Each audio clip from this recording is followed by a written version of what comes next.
श्री गणेशाय नमः, श्री सरस्वत्यै नमः, श्री गुरुभ्यो नमः, श्री मातृपितृभ्यो नमः, श्री कुलदेवताभ्यो नमः, ओम श्री परमात्मने नमः, श्री मात्रे नमः. आज आपण कनकधारा स्तोत्र म्हणजे शंकराचार्य विरचित यांचं कनकधारा स्तोत्राचा अर्थ घेत आहोत. तर पहिले सुरुवातीला मी शंकराचार्यांचे स्तोत्र, बरेच स्तोत्र मला वाचून माहीत आहे, तोंडपाठ जरी नसलं तरी वाचून माहीत होतं. पण जेव्हा मी शिवमानस स्तोत्र जे आहे त्याचा अर्थ बघितले मी, की काय आहे ह्याच्यामध्ये अर्थ म्हणून बघितले. कारण छोटं आहे ना, ते पटकन होऊन जातं अर्थ वाचलं की, म्हणून. तर ते वाचल्यानंतर मला असं वाटत होतं की या शंकराचार्यांचे एक एक स्तोत्र बघूया आपण काय आहे असं, म्हणून बघायला घेतले. तर प्रत्येक स्तोत्र म्हणजे रत्न रत्न आहेत, हिरे रत्न म्हणतो ना आपण, तसं आहे. म्हणजे कोणचं स्तोत्र घेऊ आणि कोणचं सोडू असं झालं मला. मी म्हणले आता आपण असं ठरवायलाच पाहिजे की प्रत्येक स्तोत्राचा अर्थ कळून घ्यायला पाहिजे. तर मला असं वाटलं फक्त मी एकटीच कळून का घ्यायचं, माझे सगळे इतके छान छान मैत्रिणी आहेत त्यांना पण कळायला पाहिजे, त्यांनाही गोडी निर्माण होईल, प्रत्येक शंकराचार्यांच्या स्तोत्राचं पठण करण्याची गोडी निर्माण होईल. आणि त्यात साथ दिले संध्याताई जोशी पुण्याचे आपले, त्यांनी शंकराचार्यांचं चरित्रच इतकं सुंदर सांगितले की ते डोक्यामध्ये बसून गेले आणि ते चरित्र ऐकल्यापासून अजून गोडी निर्माण झाली की शंकराचार्यांचं कोणचंही साहित्य सोडायचं नाही, कोणचंही ग्रंथ सोडायचं नाही. ते उपनिषद असू दे, भागवत असू दे की महाभारत असू दे किंवा भगवद्गीता असू दे, काहीही असू दे. 10 दशोपनिषदांवर ते त्यांचं भाष्य आहे इतकं, पण संस्कृतमध्येच आहे. पण बघू परमेश्वराची इच्छा, काय काय आपल्याला प्रासादिक म्हणून मिळणारे माहीत नाही. तर आता आपण छोटंसं प्रयत्न काय करतोय शंकराचार्यांना कळून, त्यांना आपण कळून घेऊ शकत नाही, पण त्यांना थोडं समजून घ्यायचा प्रयत्न करतोय फक्त त्यांच्या स्तोत्राद्वारे. तर आज आपण त्या निमित्तानेच त्यांना त्यांच्या स्तोत्रांचं अर्थ कळून घ्यायसाठी म्हणूनच आपण आज कनकधारा स्तोत्र घेतोय. तर आतापर्यंत आपण भजगोविंदम घेतलो होतो, शिवमानस पूजा घेतलो होतो आणि ताईंनी आपल्याला शंकराचार्यांचे चरित्र सांगितलेले आहेत. तर आता ह्याच्या पुढे मी अन्नपूर्णाचा विचार करतेय, मग नंतर महिषासुर मर्दिनी, असं आपण एक एक छोटे छोटे स्तोत्र घेऊया आणि आनंद घेऊया. आपल्याला तर दुसरं काहीच नाहीये. आपण खाणं पिणं तर ऑनलाईनवर करू शकत नाही की चला भेटूया, आपण गेट टुगेदर करूया आणि काहीतरी पॉटलॉक म्हणतो आपण किंवा अंगत पंगत म्हणतो, तुझ्या घरचं हे आण तुझ्या घरचं हे आण. तर ते करत नाही, ते करण्याचं आता आपलं वेळही नाही, म्हणजे बरोबरही नाहीये. त्याच्याऐवजी आपण असे पॉटलॉक करूया, असं गेट टुगेदर करूया की असंच अंगत पंगत करूया. मी एक स्तोत्राचा अर्थ सांगेन, तुम्ही एका स्तोत्राचा अर्थ सांग, असं आपण मेजवानी खाऊया मस्त बसल्या, आपल्या घरी बसल्या बसल्या इतकी छान मेजवानी आपल्याला मिळतीये. तर त्याचा आपण मस्त स्वाद घेऊया. आणि आता आपण कनकधारा स्तोत्राचं अर्थाला सुरुवात करूया. तर जसं संध्याताईंनी सांगितले होते शंकराचार्यांच्या चरित्रामध्ये की कालडीमध्ये त्यांचं शिक्षण गुरुकुलमध्ये झालं होतं. त्यांचा जन्म पण कालडीमध्ये झालेला आहे. कालडी गाव केरळमध्ये आहे. तर तिथे ते 7 वर्षाचे असताना गुरुकुलमध्ये होते आणि गुरुकुलमध्ये असताना सगळं विद्या देताना त्यांना भिक्षा मागायचं पण सवय करतात. कशासाठी भिक्षा मागायचं की आपल्याला काही कमी आहे म्हणून भिक्षा मागायची नसते, आपलं इगो जायला पाहिजे. आपल्यामध्ये जे इगो असतं ना, आपण खरं तर गणपतीचं जे उत्सव साजरा करतो, नवरात्राचा उत्सव साजरा करतो, तर त्यावेळेस आपण चंदा गोळा करायला म्हणून जातो. तर चंदा गोळा करणं म्हणजे आपल्याकडे कमी आहे ह्या हेतूनी नाहीये. तर आपल्या मुलांना हे कळायला पाहिजे की लोकांकडे जर आपण हात पसरलं तर लोक आपल्याशी कसे वागतात हे सुद्धा त्याच्यातून आपल्याला शिकायला मिळतं. म्हणून पहिल्या काळी भिक्षा, माधवकरी वगैरे हे सगळ्या गोष्टी राहत होते. आजकाल भिक्षा मागायची गरजच नाहीये. अजून एक नवीन हे काय निघाले आपल्याकडे की ऑनलाईन गुगल पे करून टाकायचं, भिक्षा मागायचं वेळच नाहीये. व्हॉट्सअपवर एक ग्रुप तयार करतो आपण, अमक्या अमक्या गोष्टीसाठी त्या पैसे डोनेशन पाहिजे आम्हाला म्हणून घातलं, ज्याला वाटलं ते गुगल पे करतात, कार्यक्रम साजरा होऊन जातं. म्हणजे इथं इगोचा प्रश्न येत नाही. म्हणजे आपला अहंकार जे आपण जाऊन भिक्षा मागायला जातो त्यावेळेस थोडस आपल्याला लाज वाटते, काय बाबा लोकांकडे जाऊन काय मागायचं, हे चांगलं दिसत नाही. पण हे आपल्यासाठी नसतं. काही वेळेस आपण अनाथाश्रमसाठी म्हणून भिक्षा मागतो, काही वेळेस काही कार्यक्रमासाठी म्हणून भिक्षा मागतो. तर हे सगळं आपल्यामधलं अहंकार निघून जाण्यासाठीच आहे. तर त्या काळामध्ये गुरुकुलमध्ये हेच शिकवायचे की तुम्ही जाऊन भिक्षा मागा. तर त्याचप्रमाणे शंकराचार्य भिक्षा मागायला गेले होते. तर बरेच 2-3 घर झाल्यानंतर तिसऱ्या चौथ्या घरामध्ये एक घरात ते गेले होते. तिथे एक म्हातारी बाई, गरीब एकदम, काहीच नाहीये तिच्या घरी, ते त्यांना माहीत नसतं. तरी सुद्धा असं नसतं की श्रीमंताच्या घरी जाऊन भिक्षा मागावं असं काही रूल नाहीये. जे घर दिसलं समोर त्या घरात भिक्षा मागायचं. त्याचप्रमाणे शंकराचार्य त्या बाईच्या घरात जाऊन भिक्षा मागतात. आणि त्या बाईजवळ आचार्यांना भिक्षा देण्यासारखं काहीच नव्हते. त्यावेळेस ती निराश होऊन तिच्या घरी एक आवळ्याचं झाड असतं. तर त्या आवळ्याचं झाडाला पण आवळे जास्त नसतात. म्हणजे आवळा खाऊन पाणी पिऊन पोट भरून घ्या असं ती करत होती. तर तिला शेवटी वाटतं की हा छोटा मुलगा येऊन भिक्षा मागतोय, त्याला काहीतरी भिक्षा द्यायला पाहिजे. म्हणून तिच्या घरी असलेलं एक वाळलेलं आवळा जे आहे ते ती त्याच्या भिक्षेत घालती. तर ते बघितल्यानंतर आचार्यांना खूप दुःख होतं की अरे बाबा हे काय परिस्थिती आहे या बाईवरती, की ती काहीच नाही, तिच्याजवळ खरंच काहीच नाहीये. आणि असलेलं एक आवळा वाळलेलं ते सुद्धा मला देऊन टाकली. तर ह्या बाईसाठी आपण काहीतरी करायला पाहिजे. म्हणून ते लक्ष्मीची स्तुती करतात. आणि शंकराचार्य आहेत ते शेवटी नुसतं देवीला हाक मारलं तरी देवी येते. त्याचप्रमाणे शंकराचार्य नुसतं नमस्कार करून माते ह्या आईवर कृपा कर, हिच्याजवळ काहीच नाहीये, तर तुझ्या कृपेने तिला काहीतरी दे, तिचं दररोज पोट भरा इतकं तरी तिला दे, असं म्हणून तिची प्रार्थना करतात. पटकन महालक्ष्मी येते आणि म्हणते की बाबा ही गेल्या जन्मामध्ये ही एकटीच नाही, हिचं सर्व कुटुंब म्हणजे तिच्या घरचे सगळे सदस्य एकालाही दान धर्म केलेले, कोणालाही काही काढून दिले नाहीत, कोणाला जेवू घातले नाहीत, असं त्यांचं घराणं होतं. तर त्याच्यामुळे ते त्यांच्या घराला दरिद्रीच आहे, त्यांना काहीही मिळणार नाहीये असं म्हणून महालक्ष्मी माता शंकराचार्यांना सांगून निघून जाते. पण शंकराचार्य आहे ते आपल्यासारखं आहे का? आपल्याला नाही म्हणलं की आपण गुपचूप बसतो, पुन्हा जाऊन मागायला आपल्याला बरं वाटत नाही. पण शंकराचार्य म्हणतात नाही, असं नाही करायला पाहिजे. ही बाई मला तिच्यातलं काढून मला थोडं दिली, तर ह्या बाईमध्ये आहे पुण्याही आहे.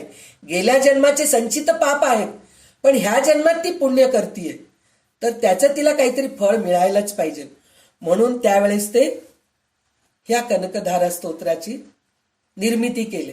पण निर्मिती केले म्हणजे कसं केले, तर बसल्या बसल्या काहीतरी म्हणावं किंवा लक्ष्मीची स्तुती करावं असं नाही केले.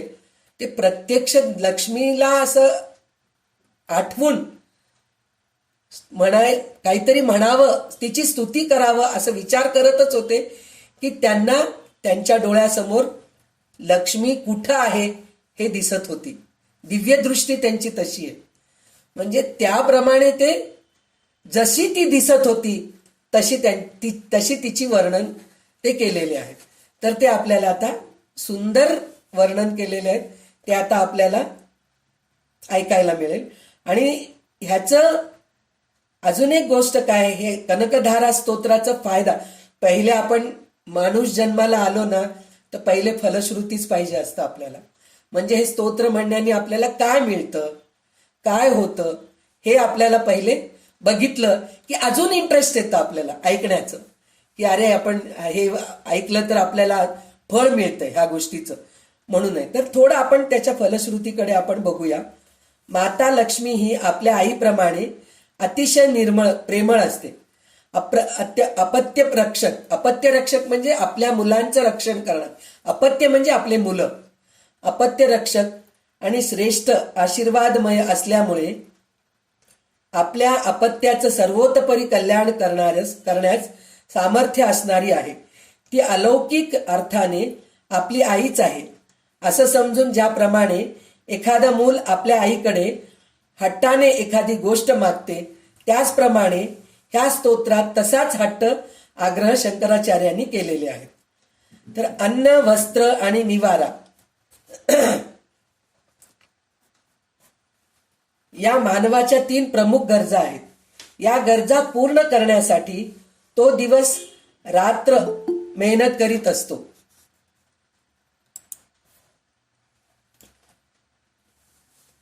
दिवस रात्र मेहनत करून सुद्धा त्याच्या या गरजा पूर्ण होत नाही. परिणामी तो हताश होतो. अजून काही वेळेस काय होतं, पैसा मिळतो पण हातात टिकत नाही, असंही होतं. तर त्यावेळेस काय करावं त्याला सुचत नाही. या मनुष्याच्या या प्राथमिक गरजा धनाशी संबंधित असल्याने दिवस रात्र त्यांना याचीच चिंता सतावत असते. म्हणजे आपल्याला दुसरं काही काळजी नसती. आपला मुलगा दिवसभर मेहनत करतोय, तो आता म्हणजे आताची काळजी. आपण जेव्हा आपले मिस्टर जेव्हा नोकरी करत होते तेव्हाची काळजी वेगळी.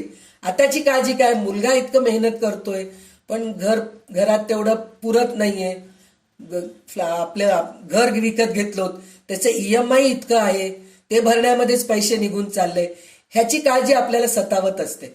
असं काही काळज्या असतात आपल्याला. तर मनुष्याच्या या समस्याचे निराकरण करण्याचा मार्ग शास्त्रामध्ये दिलेला आहे. आदिशंकराचार्य द्वारा रचित शास्त्रामधील कनकधारा स्तोत्राला विशेष महत्व आहे. म्हणजे ह्या स्तोत्राला खूप विशेष महत्व आहे.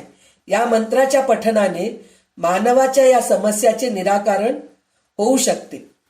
शुक्रवारचा दिवस, मुख्य म्हणजे शुक्रवारचा दिवस हा देवी लक्ष्मीला समर्पित असतो. देवी लक्ष्मीला संपत्तीची देवी म्हटले गेले आहे. तसेच ती जगताची आई देखील आहे.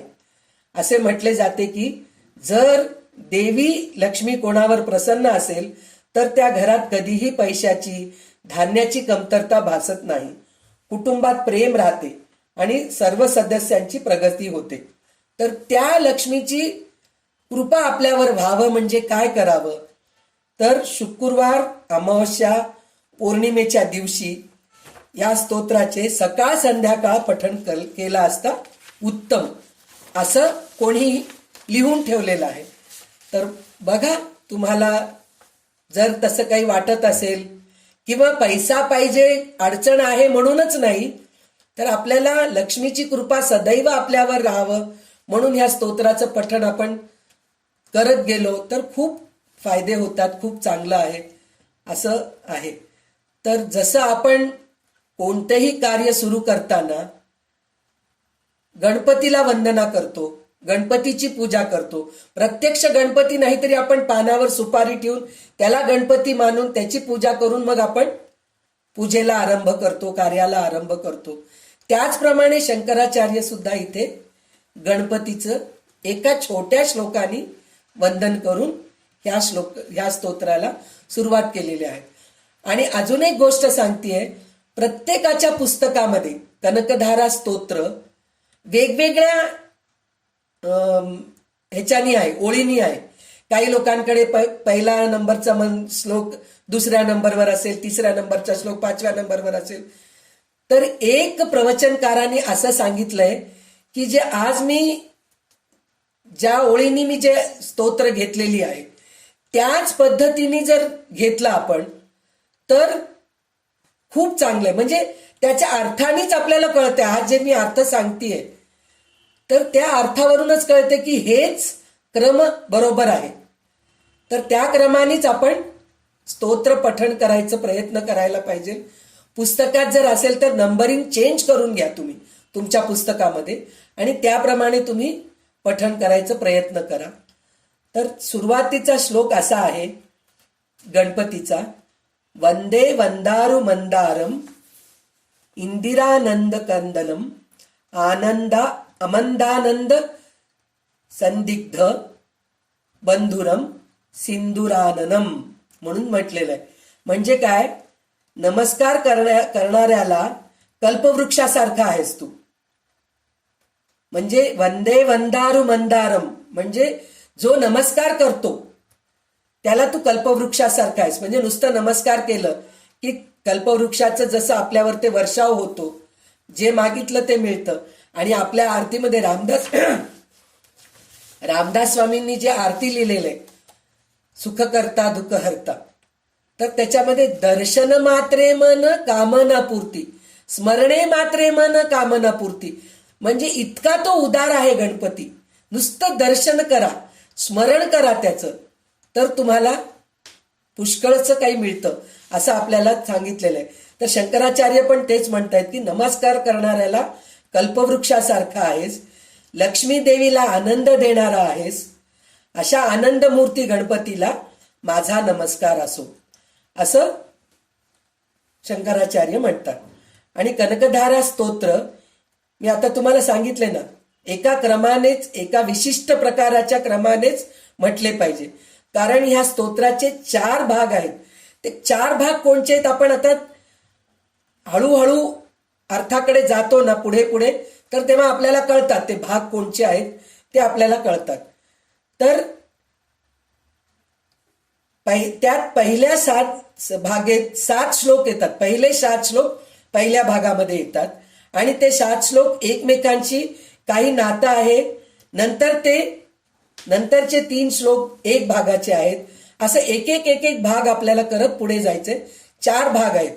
तर पहिलं भाग जे आहे ते शंकराचार्यांना सांगावं का नाही सांगावं हे काहीच कळायचं वय नव्हतं त्यांचं. त्यांच्या डोळ्याला दिसतंय ते वर्णन करत निघाले. अशा परिस्थितीमध्ये ह्या स्तोत्राची रचना झालेली आहे. तर प्रत्येक श्लोकामध्ये एक एक शब्द आपण बाजूला काढून ठेवलेले आहे. मी PDF मध्ये ते दिलेली आहे, पण मी आता तरी पण तुम्हाला मी सांगते आहे. तर आता आपल्याला पहिला श्लोक असा आहे, अंगम हरे पुलकभूषण माश्रयंती भृंगांगनेव मुकुलाभरणम तमालम अंगीकृत अखिल विभूतिर अपांगलीला मांगल्यदास्तु मम मंगल देवताया म्हणून श्लोक आहे. तर शंकराचार्यांना लक्ष्मीची स्तुती सुरू करत असताना त्यांच्या दिव्य दृष्टीने लक्ष्मी तिच्या पतीसोबत एकांतात असलेलं दिसले. खरं तर एकांतात असताना कोणीही जायचं नसतं असं आहे बंधन. त्यातलं त्यात पती पत्नी एकांतात असताना जायचंच नसतं. आपण कोणाच्याही कडे जाताना आपण दार ठोठावून जातो. असं येऊ का, मे आय कम इन असं विचारून जातो. पण शंकराचार्य इतके छोटे होते, त्यांना हे काही माहीतच नाही की अरे ते एकांतात आहेत. आणि मुख्य म्हणजे काय, ते एकांतात असताना त्यांना ते दर्शन होतंय. म्हणजे कुठं पोहोचलेले आहेत ते. तर तिथं पोहोचल्यामुळेच त्यांना ते एकांतात असताना सुद्धा त्यांचं दर्शन होतंय, लक्ष्मीचं दर्शन होतंय, असं त्यांचं हे आहे. आणि जे त्यांच्या नजरेत दिसलंय त्याच शब्दशः वर्णन त्यांनी संस्कृत श्लोकामध्ये केलेले. आपल्याला खरं माझी पात्रता मी सांगते तुम्हाला की एक श्लोक, एक स्तोत्र संस्कृतमध्ये त्याचा आपल्याला अर्थ कळत नाही, तर त्याचा अर्थ लिहिलेलं एखादं पुस्तक घेतो आपण, किंवा त्याच्याबद्दल कोणी प्रवचन सांगितलेलं आहे ते घेतो. तेवढं ऐकून सुद्धा आपल्या डोक्यात बसत नाही. त्याच्यासाठी दिवस पूर्ण जातोय की ह्याचा अर्थ अजून किती चांगला आपण सांगावं, अजून किती हे करावं, त्याच्यासाठी आपल्याला एक एक दिवस जातोय. पण शंकराचार्यांचं आश्चर्य काय, तिथं दिसतंय आणि हे वर्णन करतायत, आणि वर्णन करतायत आणि त्याचं फळही पटकन मिळतंय. आपल्याला इतकं करून सुद्धा पुन्हा आपलं इथं तिथं लक्ष जातच आपलं. म्हणजे त्यांचं लक्ष कुठं न जाता तितकं कॉन्सन्ट्रेट करून एकाग्रतेने त्या लक्ष्मीला बघून त्यांनी जे स्तोत्र रचलेलं आहे ते आपल्याला प्रत्यक्षात दिसतंय आपल्याला. तर त्यांनी काय सांगितलेलं आहे, अंगम हरे पुलकभूषण माश्रयंती भृंगांगनेव मुकुलाभरणम तमालम. म्हणजे काय, लक्ष्मीच्या नेत्रकटाक्षाच्या स्पंदनाने भगवान विष्णूच्या अंगावर रोमांच उभे राहिले. ह्याचं हे काय माहित आहे काय, जर आपण तरुण वयामध्ये असताना नवीन लग्न झालं तेव्हा नुसतं नवऱ्याला बघितलं, आपल्या पतीला बघितलं, तरी आपल्या अंगामध्ये एक वेगळ्या प्रकारचे स्पंदन निर्माण होत होते. आता आपल्याला जवळ बसू दे, काही करू दे, आपल्याला काही होत नाही, कारण आपण त्याच्यात हे होऊन गेलो.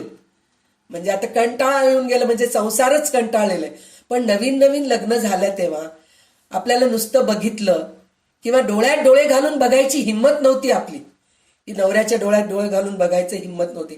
तर त्यावेळेस जे स्पंदन आपल्यामध्ये निर्माण होत होते, तसं म्हणे लक्ष्मी आणि विष्णू किती जन्मापासून, किती जन्म नाही हो, काय म्हणतात त्याला, मनवंतर गेलेत ते एकत्र असताना, तरी त्यांच्यामध्ये ते प्रेम भावना आहे अजूनही.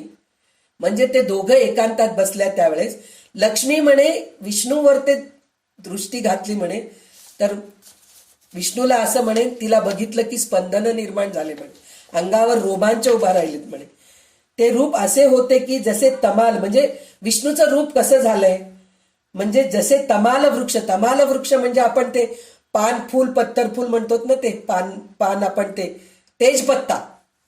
तेजपत्ताचं झाड म्हणे तमाल वृक्ष. म्हणजे मी पुस्तकात वाचले म्हणून माहितीये मला, हे प्रत्यक्ष मी बघितलेली नाहीये. तर तमाल वृक्षाचं बुंधा म्हणे काळा असतो म्हणे, काळं कुट्ट असतं म्हणे ते. त्या बुंध्यावर जर बुंगे बसल्यावर जसे ते वृक्ष दिसते त्याप्रमाणे दिसत होते म्हणे. म्हणजे प्रत्येक अंगावर ते, म्हणजे असं जसं आपल्या ह्याच्यावर रोमांच उभा राहतं ना, तर ते दिसत होतं म्हणे, विष्णूच्या अंगावर दिसत होतं म्हणे. तर भगवंतावर लक्ष्मीची जी प्रेमळ दृष्टी पडली, तर भगवंताच्या अंगावर रोमांच उभा राहिले. म्हणजे लक्ष्मीची संपूर्ण दृष्टी भगवंतावर पडले आणि भगवंताच्या अंगावर रोमांच उभा राहिले. जर तीच दृष्टी छोट्या या कोपऱ्यातून जर आपल्यावर पडली तर आपल्यावर किती कृपा होईल. तर त्यासाठी म्हणून शंकराचार्य प्रार्थना करतायत, अशी हे लक्ष्मी माता आमच्या सगळ्यांचे कल्याण कर. जर लक्ष्मीची स्तुती तिच्या पतीसोबत केले तर जेवढी ती प्रसन्न होते ना, तेवढे तिच्या एकटीच्या बरोबर केलं तर ती प्रसन्न होत नाही. जसं लक्ष्मी शोभानामध्ये आहे, म्हणजे लक्ष्मी शोभानामध्ये सुद्धा लक्ष्मीची स्तुती नाहीच आहे, तिथं कृष्णाची स्तुती आहे, कृष्णाचंच लीला आहे. म्हणजे आपण कसं असतो, आपल्या मुलांची स्तुती किंवा आपल्या नवऱ्याची स्तुती, आपली स्तुती केली तर तेवढा आनंद वाटत नाही आपल्याला, जितकं तुझा नवरा खूप छान आहे ग, तुझा नवरा किती चांगला आहे, तुझ्यासाठी किती करतो, असं दुसरे कोणीतरी म्हणलं तर आपल्याला किती आनंद होतं. त्याचप्रमाणे म्हणे लक्ष्मीचं सुद्धा विष्णूची स्तुती केली तर लक्ष्मी लवकर प्रसन्न होती म्हणे. हे शंकराचार्यांना 7व्या वर्षी कळालं.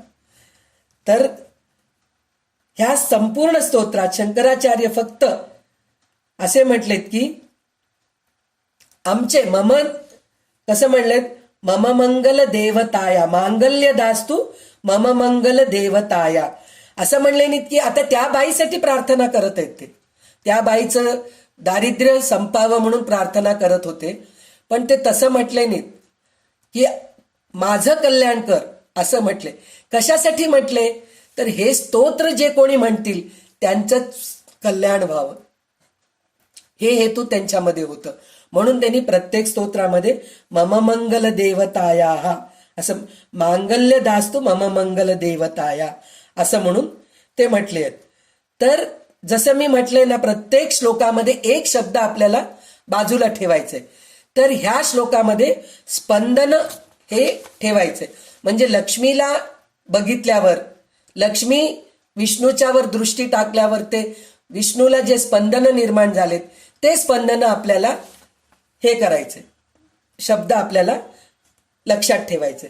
दुसरा श्लोक असा आहे, मुग्धा मुहुर विदधती वदने मुरारे प्रेमत्रपा प्रणहितानि गतागतानि माला दृशोर मधुकरीव महोत्पलेया सामे श्रियं दिशतु सागर संभवाया.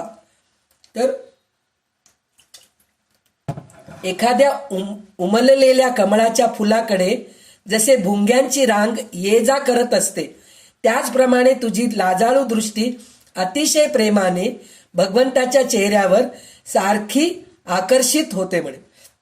म्हणजे कसं भुंगा येतं जातं तसं म्हणे लक्ष्मीची दृष्टी सारखं लाजाळू दृष्टी, ती पण म्हणजे भगवान लक्ष्मीकडे बघतायत आणि लक्ष्मी भगवंताकडे बघतीये, असं ते दोघांचं दृष्टी एकमेकांकडे येते आणि भगवंताची दृष्टी प्रेमाने लक्ष्मीवर पडतीये आणि ते प्रेमाने पडल्यावर लक्ष्मी लाजतीये म्हणे. डोळ्यासमोर तुम्ही ते हे बघा, तुम्ही लक्ष्मी कशी लाजत असेल भगवंताला बघून, म्हणजे त्याप्रमाणे ती लाजते. म्हणजे जसं भुंगांचं रांग करून फिरत राहतं की नाही फुलाच्या भोवती, त्याचप्रमाणे ह्या दोघांचं प्रेमालाप चालू आहे असं. म्हणजे एकाच दृष्टी एकमेकाला बघत आहेत आणि लाजत आहे असं ते चाललेलं आहे. हे कोणाला दिसतंय? शंकराचार्यांना दिसतंय 7व्या वर्षी, आणि ते त्याचं वर्णन करून सांगतायत. प्रेमत्रपा प्रणहितानी गतागतानी माला दृशोर मधुकरीव महोत्पलेया सामे श्रियंतु दिशतु सागर संभवाया. म्हणजे अशी ती सागरात जन्मलेली लक्ष्मी मला कल्याणाचा मार्ग दाखव. म्हणजे सागरात जन्मलेली आहे ती, म्हणजे समुद्र मंथन केल्यावर ती बाहेर आलेली आहे, म्हणून ती सागर कन्या म्हणू शकतो आपण असं तिला. तर तिला प्रार्थना करतायत की मला तू कल्याणाचा मार्ग दाखव. आणि ह्या श्लोकामध्ये प्रतिस्पंदन त्रपा म्हणून म्हणले, प्रेमत्रपा प्रणहितानी गतागतानी, म्हणजे त्रपा म्हणजे प्रतिस्पंदन, म्हणजे एकमेकाला बघून घेऊन जे प्रतिस्पंदन निर्माण होत आहेत त्याला म्हणतात त्रपा म्हणतात. तर हे आपण पहिले स्पंदन आहे, नंतर त्रपा आहे. आणि तिसरं श्लोक असा आहे, विश्वामरेंद्र पदविभ्रम दान दक्षम आनंद हेतुरधिकम मुरविद विशोपी ईशम निशीदतु मयि क्षणमीक्षणार्धम इंदिवरोदर सहोदर मिंदिराया. म्हणजे जी इंद्राला इंद्रपद देते, म्हणजे इंद्र का कोण आहे? देवांचा राजा आहे. देवच एवढे मोठे आहेत, त्यांचा राजा केवढा मोठा असेल, आणि त्याला इंद्रपद देणारी ही लक्ष्मी आहे. म्हणजे तिचं स्थान कुठं आहे, किती हे आहे तिच्यामध्ये. अशा संपूर्ण जगाला इंद्राचे सामर्थ्य देते. ती नुसतं इंद्रालाच दिली नाही, जर खरोखर तिच्या मनापासून जर प्रार्थना करणारे आहेत त्यांना सुद्धा ती इंद्राचं सामर्थ्य देते. आणि त्यांना एकट्यांनाच नाही, त्यांच्या 7 कुळांचे उद्धार करते ती. म्हणजे तितकं मनापासून आपण आर्ततेने तिची प्रार्थना करायला पाहिजे, तेव्हा कुठं ती आपल्यावर प्रसन्न होते. ती फक्त आपल्यावर प्रसन्न न होता आपल्या 7 कुळांचे 7 जन्म, आपल्या नंतरचे 7 जन्म जे आपल्या कुळामध्ये जन्मतात त्यांना कोणालाही कमी पडत नाही. तर ह्याचा अर्थ आपण आता असं कळून घ्यायला पाहिजे, आज आपण सुखी आहोत तर कशामुळे आहेत? आपल्या पहिले 7 पिढ्यांचे लोक ते खरोखर भगवंताची एवढी आराधना केलेले आहेत. लक्ष्मीची म्हणा, गणपतीची म्हणा, नारायणाची म्हणा, शंकराची म्हणा, कोणाची तरी इतकी आराधना केले आहेत की आज आपल्याला हे सगळं घरी बसल्या बसल्या आपल्याला सगळं शिकायला मिळतंय, ऐकायला मिळतंय. तर हे आपल्या पूर्वजांच्याच पुण्याईनी आणि त्यांच्या आशीर्वादानेच हे सगळं काही मिळत आहे. तर म्हणून शंकराचार्य म्हणतात, इंद्राला इंद्रपद देतेस तू आणि संपूर्ण जगाला इंद्राचे सामर्थ्य देतेस. आणि मुरविद विशोपी म्हणून म्हणतायत ना, तर मूर राक्षसाचा वध केलेले आहेत विष्णू, म्हणून मुरारी त्यांचं नाव पडलेलं आहे. तर जी मूर राक्षसाचा वध करणाऱ्या मुरारीला डोळे मिचकावून आपण काही वेळेस बघतो ना, पुरुष म्हणा पोरं म्हणा डोळे असं मारून मुलींना पटवतात, त्याचप्रमाणे म्हणे लक्ष्मी विष्णूला डोळे मिचकावली म्हणे, मिचकावून आनंद देतीये म्हणे ती. त्या नीलकमलाप्रमाणे नाजूक असणाऱ्या लक्ष्मीच्या अर्धवट उघडलेल्या डोळ्यातून बाहेर येणाऱ्या कृपादृष्टी एक क्षणभर माझ्यावर पण पडो ना. फक्त तू विष्णूवरच घालतीयस अर्ध डोळा बिचकावतीये, सगळं करतेस, एकदा माझ्यावर पण ती दृष्टी घाल ना, असं ते म्हणतात. म्हणजे त्यांना ते कळत नाही की ते एकांतात आहेत, त्यांचं ते प्रेमालाप चालू आहे, तर त्याच्यामध्ये आपल्याला बाधा घालू नये हे त्याला कळतच नाहीये शंकराचार्यांना. ते म्हणतात ती एक दृष्टी माझ्यावर पण घाल ना, असं म्हणून ते हट्टाने प्रेमाने विचारतायत लक्ष्मीला. तर ह्या श्लोकामध्ये आपल्याला काय घ्यायचंय, आनंद हेतुराधिकम म्हणून घ्यायचंय. म्हणजे आनंद व दुःखाच्या पलीकडे असणारे, म्हणजे भगवान विष्णू निर्विकार आहेत, निर्गुण आहेत, म्हणजे त्यांना कशाचीही इच्छा नाहीये. तरी सुद्धा ह्या लक्ष्मीला बघितल्यानंतर त्यांची पण इच्छा जागी होती म्हणे. म्हणजे अशी ही लक्ष्मी आहे, तिला बघितल्यावर भगवान विष्णूची सुद्धा कामवासना जागृत होती म्हणे. तर अशी ही लक्ष्मी आहे. तर शंकराचार्य म्हणतात फक्त तू विष्णूवर घालतीयस ती दृष्टी, थोडं माझ्यावर पण घाल ना आई, माझ्याकडे पण लक्ष दे ना. पण तिचं कुठं लक्ष राहणार आहे, ती तिच्या नवऱ्यामध्ये मग्न आहे. तर चौथा श्लोक असं म्हणतायत, आमीलिताक्षम अधिगम्य मुदा मुकुंदम आनंद कंद मनिमेष मनंग तंत्रम आकेकर स्थित कनि निपक्षम नेत्रम भूत्यै भवेन मम भुजंग शयांग नाया. म्हणजे शेषावर शयन करणाऱ्या, भुजंग शयांग नाया म्हणजे शेषावर शयन करणाऱ्या, साक्षात आनंद स्वरूप असणाऱ्या विष्णूकडे रतिसुखाच्या चिंतनाने डोळे मिचकावीत बघणाऱ्या, श्री विष्णूची अर्धांगिनी असणाऱ्या श्री लक्ष्मीची अर्धोन्मिलित दृष्टी माझे कल्याण करो. म्हणजे अजूनही त्यांचं प्रेमालाप चालू आहे. तर शंकराचार्य म्हणतात तुम्ही दोघे एकमेकांकडेच बघून घेतायत, दोघे एकमेकांकडे बघून डोळे मिचकावणं चालू आहे, सगळं चालू आहे, पण त्याच्यामधून थोडी दृष्टी माझ्यावर पण टाक की गाई, थोडं लक्ष दे ना गाई. म्हणून प्रेमाने प्रार्थना करतात. जसं आई कामामध्ये असताना मूल पदर धरून हट्ट करतात, पहा आई दे ना ग मला चॉकलेट, आई मला थोडं साखर घाल ना तोंडामध्ये, आई मला लोणी दे ना. कृष्ण विचारतो ना यशोदेला, आई लोणी दे ना गाई, पण ती आपली ताक घुसळण्यामध्ये मग्न असते. तर तिची दृष्टी आपल्याकडे कसं वळवून घ्यावं हे भगवंतांना माहीत होतं, म्हणून ते वेगवेगळे लीला करत होते. त्याचप्रमाणे इथं शंकराचार्य सुद्धा वेगवेगळ्या स्तोत्रांनी वेगवेगळ्या प्रकारे तिची स्तुती करून तिची दृष्टी आपल्याकडे वळवावं ह्याच्यासाठी खूप प्रयत्न करत आहेत. आणि ते म्हणतायत की एकदा बघ आणि माझे कल्याण कर ना गाई, म्हणून ते विचारत आहेत. तर ह्या श्लोकामध्ये अनंग तंत्रम म्हणजे कामदेवाचे तंत्र, अनंग तंत्रम जे आहे, अनंग म्हणजे कामदेव, म्हणजे ही तिच्या तंत्राने तिच्या विद्येने कामदेवाला सुद्धा जागरूक करते. म्हणजे विष्णूमध्ये कामदेवाला जागरूक करते, अशी ही लक्ष्मी आहे. तर तिच्या असं श्लोकाने वर्णन करतायत. तर पाचवा श्लोक असा आहे की कालांबुदाली ललितो रसिकैट बारेर धाराधरे स्फुरतिया तडिदंगनेव मातः समस्त जगताम महनीय मूर्ती भद्राणी मे दिशतु स भार्गव नंदनाया. तर इथं अजून काय वर्णन करतायत शंकराचार्य, म्हणे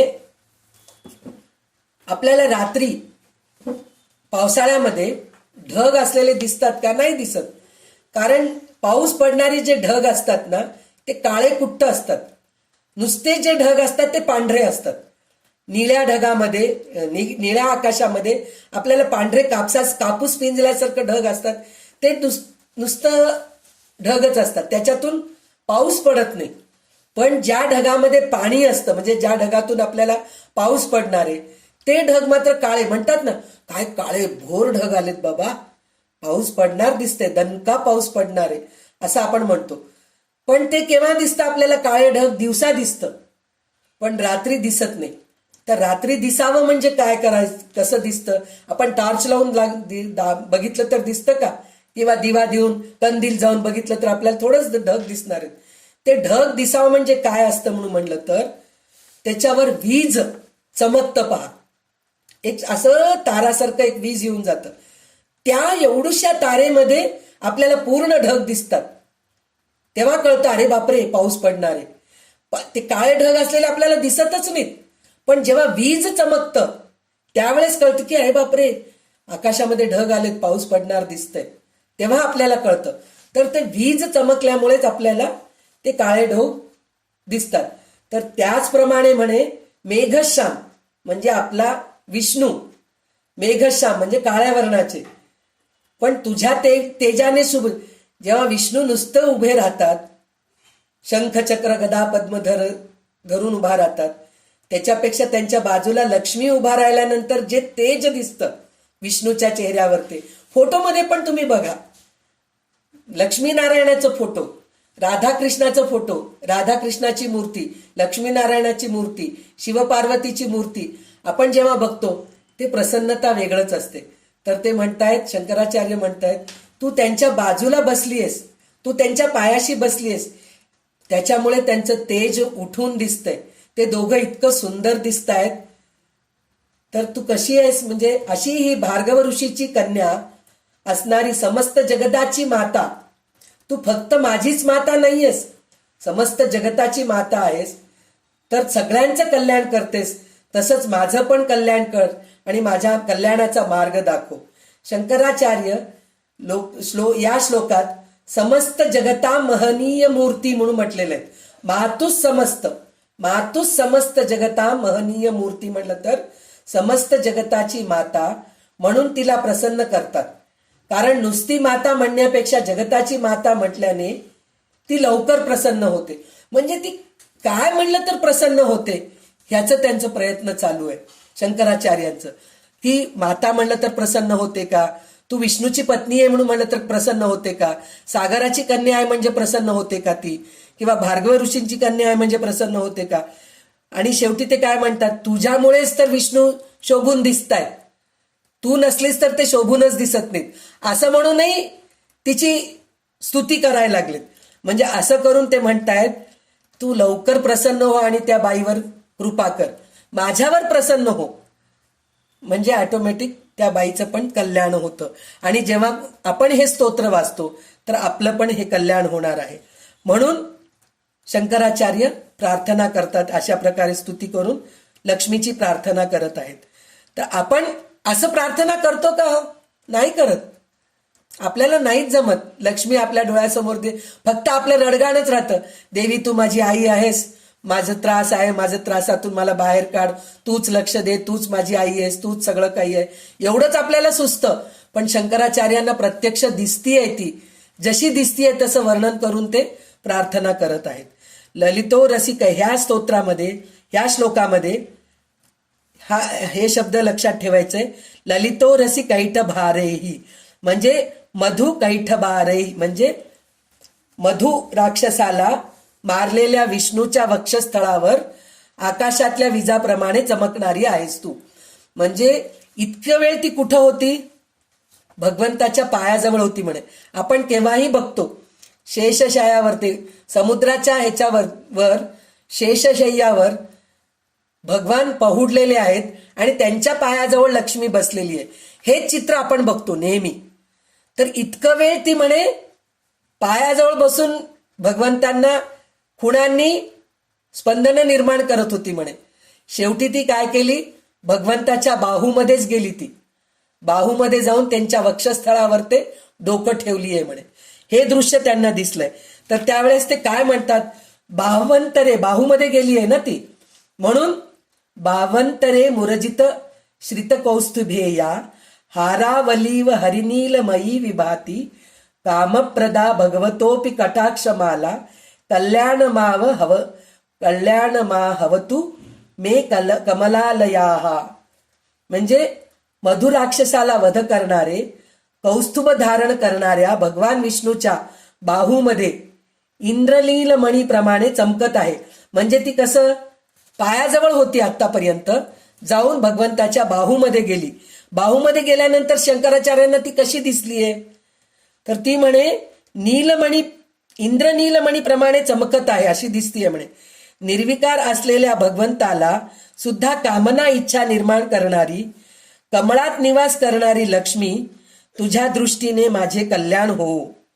असे जसे निर्विकार असलेल्या भगवंतांनाच तू कामप्रद करणारी आहेस, मग जे संचित कर्म भोगाने त्रासलेल्यांचे पण दुःख दूर कर. म्हणजे भगवंत निर्विकार आहेत, काय निर्मल आहेत, म्हणजे निर्गुण आहेत, त्यांच्या मनामध्ये इच्छाच नाही, निरीच्छा आहेत. तसल्या भगवंतावर जर दृष्टी ती घातली तर भगवंताची इच्छा जागृत होते. तर तशी तू लक्ष्मी आहेस. भगवंताला सुद्धा तू निश्चल असलेल्या भगवंताला तू चलित करतीयस, निर्गुण असलेल्या भगवंताला तू सगुण करतीयस, निर्विकार असलेल्या भगवंताला तू आकारामध्ये आणतीयस. तशी तू देवी आहेस. तर माझे जे संचित पाप आहेत त्याला सुद्धा दूर करून तू माझं कल्याण करू शकत नाहीस का? तू करू शकतीस आणि तू करायलाच पाहिजे, असं ते हट्ट करतायत. आणि म्हणतायत की संचित कर्म भोगाने त्रासलेल्यांचे पण तू दुःख दूर कर आई, माझ्यावर कृपा कर, असं म्हणून म्हणतायत ते. तर ह्या श्लोकामध्ये बाव्हंतरे कामप्रदा हे 2 अक्षर शब्द आपल्याला लक्षात ठेवायचे. म्हणजे भगवंताच्या बाहूमध्ये राहून कामना निर्माण करणारी आहेस, म्हणून हे लक्षात ठेवायला पाहिजे. त्याच्यानंतर प्राप्तम पदम प्रथमतः किल यत् प्रभावान मांगल्य भाजी मधुमाथिनी मन्मथेन मय्यापतेत तदीह मन्मथ मंथर मीक्षिणार्धम मंदालसंच मकरालय कन्यकाया. म्हणजे काय? जिच्या सौंदर्याने मन्मथ म्हणजे कामदेव जिच्या पोटी जन्माला आला. तुम्हाला ही गोष्ट माहीत असेल, बहुतेक सगळ्यांनाच माहीत असेल ही गोष्ट. रुक्मिणी कृष्णाचा पुत्र प्रद्युम्न हा जो असतो ना, तो कामदेव, त्याचा पहिला जन्म कामदेवाचा असतो. हे आपल्याला भागवतामध्ये ही गोष्ट येते. ती काय गोष्ट आहे की रुक्मिणी आणि श्रीकृष्णाच्या ह्याच्यानी प्रद्युम्न जन्मतात आणि त्यांना एक राक्षस उचलून घेऊन जातो. उचलून घेऊन जाऊन समुद्रामध्ये टाकून देतो. आणि तिथं समुद्रामध्ये एक मासा ह्या बाळाला गिळून टाकतं. आणि इथं रुक्मिणी आणि श्रीकृष्ण दुःखामध्ये राहतात. प्रद्युम्न गेला म्हणून, बाळ आपल्या हातातून गेला, राक्षस पळून नेला, या दुःखामध्ये असतात ते. आणि तो राक्षस समुद्रामध्ये फेकून दिल्यानंतर, म्हणजे कृष्णाच्यावर द्वेषाने तो राक्षस त्या बाळाला उचलून आणतो आणि समुद्रामध्ये फेकतो. आणि त्या बाळाला मासोळी खाते. आणि एक मछवाऱ्याला तेच मासोळी मिळतं, तोच मासोळी मिळतं. आणि ते मासोळी परत त्या राक्षसाच्याच घरी आणून देतात. म्हणजे ते जो राक्षस राजा असतो त्याच्या घरीच आणून देतात. आणि ते मासोळी जाऊन स्वयंपाकघरात जातं. स्वयंपाकघरात गेल्यानंतर ते मासोळी कापून त्याची भाजी करायची असते. तर ते भाजी करायच्या ह्याच्यामध्ये ते कापतात. कापलं की त्याच्यातून हे बाळ बाहेर येतं. तर हे बाळ पुनर्जन्म घेतलेलं आहे. पण कामदेवाची पत्नी रती देवी ती त्या ह्याच्यामध्ये शापामुळे तिथं ती स्वयंपाकाच्या सारखं काम करत असती, कामवाली बाईसारखं काम करत असती. ती ओळखती की हा माझा नवरा आहे, गेल्या जन्मीचा कामदेव आहे असं ओळखती. आणि ती त्या बाळाला सांभाळून मोठं करती. मोठं करून त्याच्यावर प्रेम करायला सुरू करते. तर त्यावेळेस त्या प्रद्युम्नाला वाटतं, मी तर 18 वर्षाचा मुलगा, 16-17 वर्षाचा मुलगा, आणि ही बाई 40-50 वर्षाची बाई, ही काय माझ्यावर अशी प्रेम करते वेड्यासारखं. आणि तो म्हणतो, तू असे फालतूपणा माझ्याबरोबर करू नकोस. तर त्यावेळेस ती रती प्रद्युम्नाला समजून सांगते की तू गेल्या जन्मी तू कामदेव होतास आणि मी तुझी पत्नी रतीदेवी होते. आपण दोघे नवरा बायको होतो. तर तुला असं तुला जन्म मिळालाय आणि तू रुक्मिणीच्या पोटात जन्मलास आणि तू इथं वाढला आहेस. आता आपल्याला परत तिकडे जायचंय. ते खूप मोठं स्टोरी आहे. त्यांची मुलगी, त्या राक्षसाची मुलगी उषा म्हणून असती, तिच्याबरोबर त्याचं प्रेम होतं, असं काय काय की मोठं स्टोरी. ते सगळं आपल्याला भागवतामध्ये मिळतं. तर ते त्याच्यासाठी हे कशासाठी सांगतेय, म्हणजे कामदेव लक्ष्मीच्याच पोटी. लक्ष्मी कोण आहे? रुक्मिणी. विष्णू कृष्ण आहेत, रुक्मिणी लक्ष्मी आहे. लक्ष्मीच्या पोटीच कामदेव जन्माला आलेले. म्हणजे ती एवढी महान आहे. कामदेवाला जन्म देणारी लक्ष्मी आहे ती. तिच्या पोटी जन्माला आलेला त्या लक्ष्मीची किंचित वक्त्र अर्धोन्मिलित स्थिरदृष्टी निष्काम विष्णूमध्येही कामना उत्पन्न करते. म्हणजे अशा लक्ष्मीची दृष्टी विष्णूवर पडले तर निष्काम विष्णूमध्ये सुद्धा कामना निर्माण करते, इच्छा निर्माण करते. आणि मकर इथं काय सांगितलेलं आहे? मंदालसंच मकरालय कन्यकाया. मकर म्हणजे मगर. मगर आदी जलाचराचे आश्रयस्थान असलेल्या सागराच्या कन्येची लक्ष्मीची ती दृष्टी याच जन्मात माझे कल्याण करो. जशी भगवंतावर ते दृष्टी घालून भगवंताचे कामवासना इच्छा जागृत करते, त्याचप्रमाणे माझ्यावर पण दृष्टी घालून माझे संचित कर्माचे भोग पाप नाश कर म्हणून भगवतीला शंकराचार्य प्रार्थना करतायत. ह्या श्लोकामध्ये मधुमाथिनी मन्मथेन म्हणजे भगवंताचं कामना निर्माण करून कामदेवाला जागवणारी म्हणून आपल्याला हे शब्द लक्षात ठेवायचे. तर आतापर्यंत आपण काय 7 श्लोक बघितलो. 7 श्लोकांमध्ये आपण एक एक शब्द बाजूला काढून ठेवलो. ते जर आपण एका ओळीने जर बघितलो तर शंकराचार्यांना काय दिसलं ते आपल्याला कळून जातं. शंकराचार्यांना जे आपल्याला डोळ्यासमोर त्यांच्या डोळ्यासमोर काय तिकडलं दृश्य दिसलं ते ह्या 7 शब्दांमध्ये आपल्याला कळून जातं. तर ते 7 शब्द कोणते आहेत? तर आतापर्यंत आपण 7 श्लोक बघितलो. लक्ष्मीनारायण सृष्टी निर्माणाच्या कार्यात मग्न होते. म्हणजे सृष्टी निर्माण करणं प्रजा उत्पत्ती करण्याच्या कामामध्ये ते मग्न होते. त्या 7 वर्षाच्या शंकराचार्यांना दिव्य दृष्टीने हे सर्व दृश्य दिसले. त्याचे वर्णन आपण पाहिलो. पहिल्या श्लोकात लक्ष्मीच्या दृष्टीने दोघांमध्ये स्पंदने निर्माण झाली. दुसऱ्या श्लोकात प्रतिस्पंदने व लज्जा निर्माण झाली. तिसऱ्या श्लोकात भगवंतांना आनंद देणारी आई म्हणून आपण बघितलो. चौथ्या श्लोकात लक्ष्मी विष्णूच्या पायाजवळ बसून होती, पण हळूहळू डोळा मिचकावीत ती 5व्या श्लोकामध्ये भगवंताच्या बाजूला येऊन बसली. आवाज येत नाहीये? हॅलो,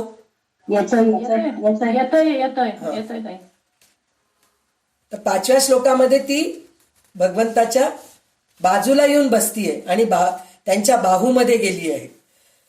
तर नंतर ती भगवंताच्या बाहूमध्ये आलिंगन दिली आहे. त्यानंतर कामदेवाला जागृत केली.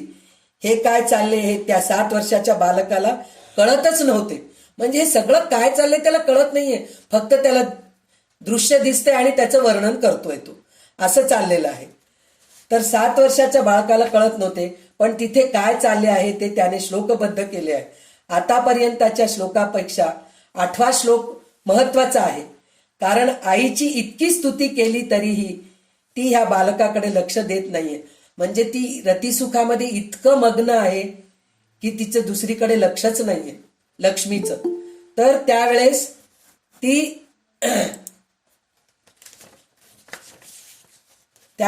हा बालक हुशार आहे. शंकराचार्य काही गोष्टीमध्ये त्यांना कळतंय की आपण कसं हे काय दिसतंय ते वर्णन केले, ते म्हणजे त्यांची दिव्य दृष्टी होती ते वर्णन केले. पण आईला आपण इतकं स्तुती केली तरी आईचं दृष्टी आपल्याकडे पडत नाहीये, आईचं लक्ष आपल्याकडे जात नाहीये. तर त्याच्यासाठी आपण काय करायला पाहिजे? तर सगळ्यात मोठं शस्त्र काय असतं मुलांचं? रडणं. मूल काय करतं? आईला विचारून बघतायत, प्रेमाने करून बघतायत, हट्ट करून बघतायत, काही केलं तरी आई ऐकत नाही. शेवटी मूल काय करतं? रडायला सुरू करतं. आता रडायला सुरू केल्यानंतर आई काय करते? ह्याचं रडणं थांबू दे बाबा, ज्याला त्याला जे पाहिजे ते देऊन टाकूत आपण, असं विचार करते. त्याचप्रमाणे शंकराचार्य रडायला सुरू केले. ते आर्ततेने रडतायत.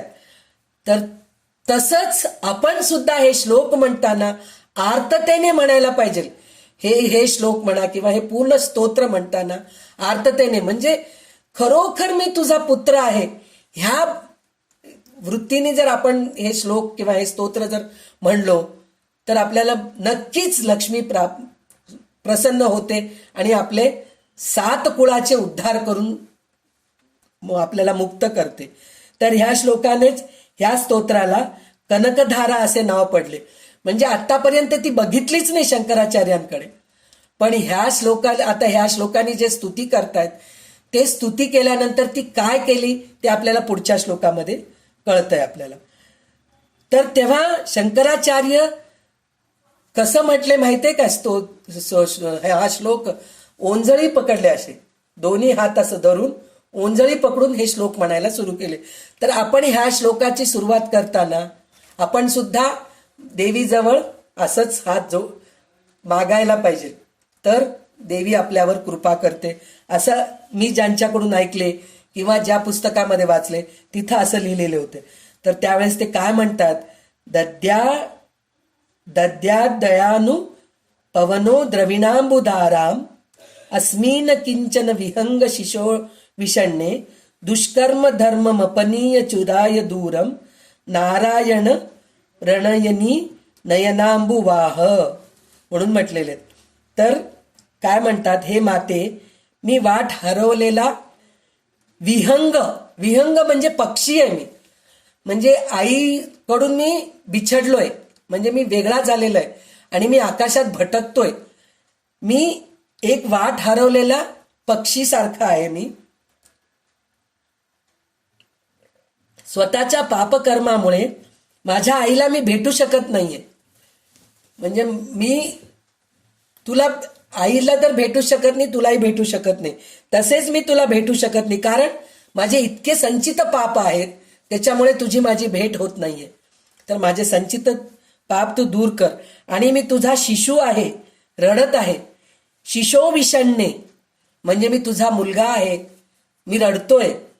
आणि जर माझे पाप तुला भेटण्यास अडथळे होत असेल तर त्या सर्व पापांचा चिराय दूरम म्हणजे दुष्कर्म धर्म मपनीय चिराय दूरम म्हणजे माझे दुष्कर्म जे आहेत, संचित पाप आहेत, संचित कर्म जे आहे त्याच्यामुळे मी तुला भेटू शकत नाहीये. तर ते सगळं इतकं दूर कर, फेकून दे, लांब फेकून दे आणि मला या सर्व पापातून मुक्त करून हे हरिप्रिये माझ्यावर करुणेचा वर्षाव कर. म्हणजे ते कसं लक्ष्मीला आर्ततेने प्रार्थना करून बोलावतायत हे ह्या श्लोकामध्ये आपल्याला कळतं. तर तेव्हा जसे आई कामामध्ये असते, म्हणजे आता ह्याच्यामध्ये हे रतिसुखाचं जे सांगितलेलं आहे की मूल खेळत असतं किंवा दोघं नवरा बायको एकांतामध्ये असताना जेव्हा बेल मारतात कोणीतरी येऊन, हे कोणीतरी असेल, गॅसवाला असेल किंवा कोणीतरी असेल म्हणून दुर्लक्ष करतात. नंतर काहीतरी वस्तू पडलेलं असेल, हे मांजराला असेल, हो पडला असेल, म्हणजे नवऱ्याबरोबर असलेलं एकांत तिला सोडायचं नसतं. काही झालं तरी ती सोडत नाही.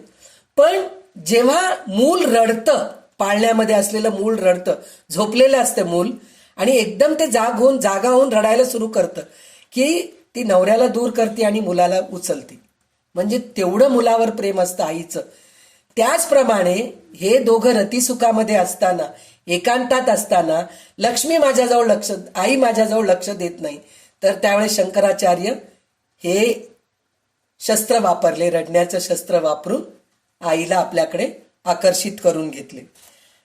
आणि 9व्या श्लोकापासून आता शंकराचार्य आईची स्तुती करायला रूपाच्या स्तुतीची, रूप कशी आहे तिची, त्याचं स्तुती करायला सुरुवात केलेली आहे. इष्टा विशिष्ट मतयोपि यया दयार्द दृष्ट्या त्रिविष्ट पपदम सुलभम लभन्ते दृष्टी प्रवृष्ट कमलोदर दीप्तिरिष्टा पुष्टी कुक्षिष्ट मम पुष्कर विष्टरायाः. ह्या श्लोकाचे सर्वसाधारण अर्थ म्हणजे सर्वसामान्य माणसाला पण लक्ष्मीची कृपादृष्टी झाली तर स्वर्गाचा लाभ होतो.